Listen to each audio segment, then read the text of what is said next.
Hi kiddos, it's me, Miss Jenny. I just wanted to come on and say hi, and I wanted to share a little lesson with you.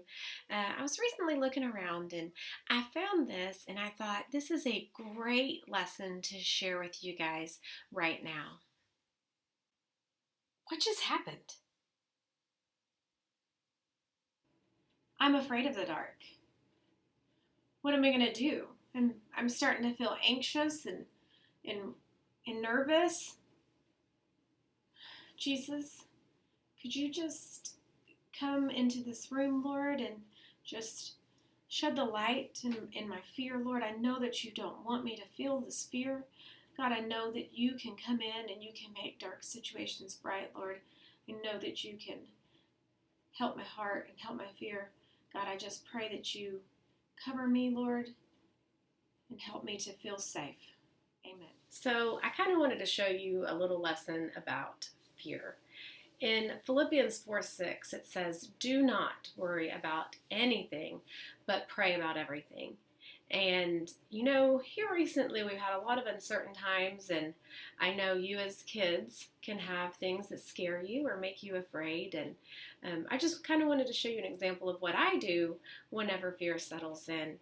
And I'd kind of like to show you a little lesson about that as well. So let me light my candle. All right, I've got my candle going, and what I want to do is just take a minute and write some of those fears, those things that might make us anxious or make us scared. So take a minute. If somebody's there with you, you can share it with them. And I'm going to write some down that I think we might say. Dark, storms, sickness, monsters. What else might be scary? I know you guys have some good ones too that I'm not thinking of. All right, so I wrote a couple on my paper, and I'm going to take the paper and I'm going to fold it like an accordion. Okay, as I'm doing that, let's talk about my candle. So my candle right here represents us. It represents me, represents you. And you see it's standing tall. Flame is barely moving, wavering a little bit. I also have the air on, so that could be part of that. But it's strong, it's tall. You can see it's confident. It's doing what a candle should do, right? But if I take those fears and I start waving the candle, you can see that the candle, the flame,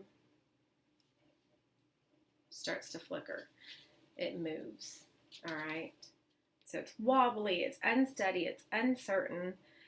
Just all those feelings that go with fear and anxiety are beginning to happen to the flame, to the candle, to us, to our heart, our spirit.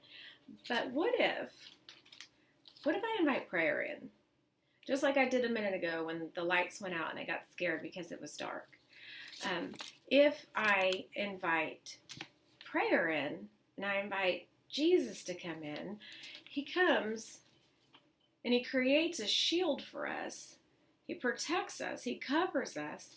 And so when those fears start coming at us and trying to steal our joy and steal our light and steal our stability, our prayers, Jesus, protects us from them.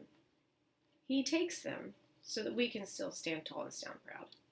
So kiddos, during this time, I know that you're not going to school. I know that there's a lot going on. I just want you to remember that prayer, invite Jesus in and let him take over those. Speak them to him. Tell him all about him. He loves hearing how you're doing. This is something that I always did when I was a little girl, and anytime my kiddos come down and have told me if they've had a bad dream or something, one thing I'll always ask them is, did you start praying? Because when I have a bad dream or when something's scaring me, I just start praying. I just start speaking his name. All right, kiddos, try that out the next time you're dealing with some fear. And don't forget, don't worry about anything. Pray about everything. Bye, guys.